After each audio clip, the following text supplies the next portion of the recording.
Alright, man, I want to welcome y'all back, man, to FP Boxing, and I just wanted to give y'all my take on what I thought about the Lara and Jarrett Hurd fight.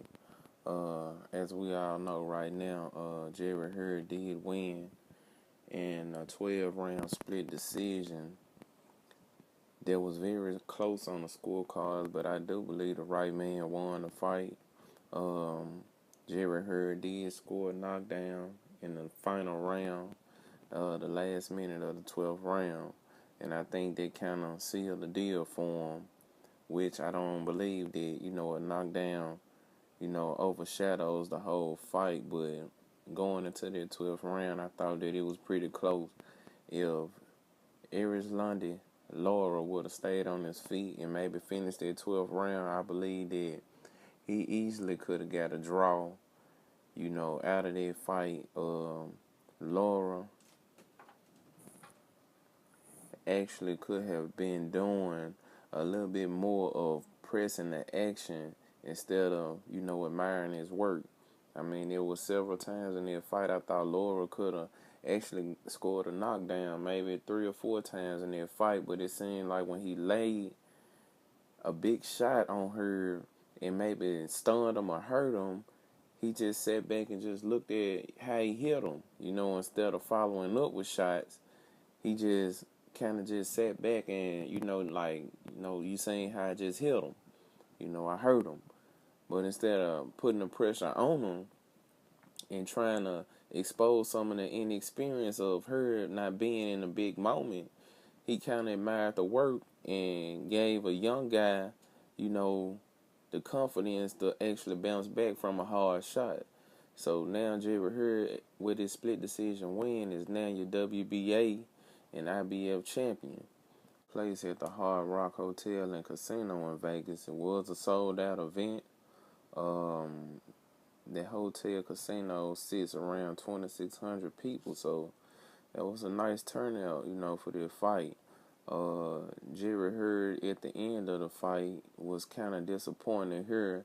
The announcer saying that, you had Jamel Charlo in the building who's been talking about unifying, and the first thing comes out his mouth is that, he got 2 belts and he in control instead of saying he wants to fight. So, in other words, it seems like even after this Lara fight, he doesn't have the confidence, it seems like, to take on the Jamel Charlo right now. As we seen today with Julian Williams winning, actually put him in a mandatory position for the IBF belt. So does Hurd, take a defense and, take on Julian Williams instead of Jamel Charlo? I believe so. Because it seems to me, Saddam Ali being the weakest of all the champions, I don't think he's going to be in a rush to get in the ring with either one of those dudes. Jarrett Hurd is big for this division. He really didn't display any kind of defense that was showing he had a slick style or anything like this, so he's there to be hit. With Jamel Charlo showing the power that he's displaying right now, I believe Jarrett Hurd doesn't make it to a 12th round. I believe Jamel probably will stop him. If he taking the punishment that he taking, I believe that he gets stopped. Lara hurt him maybe 3 times, and with Lara being around 35 years old, man, that power, for somebody of Jarrett Hurd's size, he had the strength and the youth behind him to actually withstand those left hands that probably would have hurt somebody else.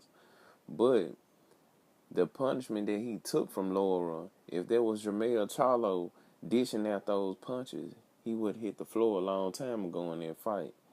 But I believe maybe he takes on the defense with Julian Williams. Julian Williams is now the IBF mandatory, so I don't think he got plans on taking on Jamel Charlo right now. Not this year anyway. I don't believe he's got plans on doing it right now.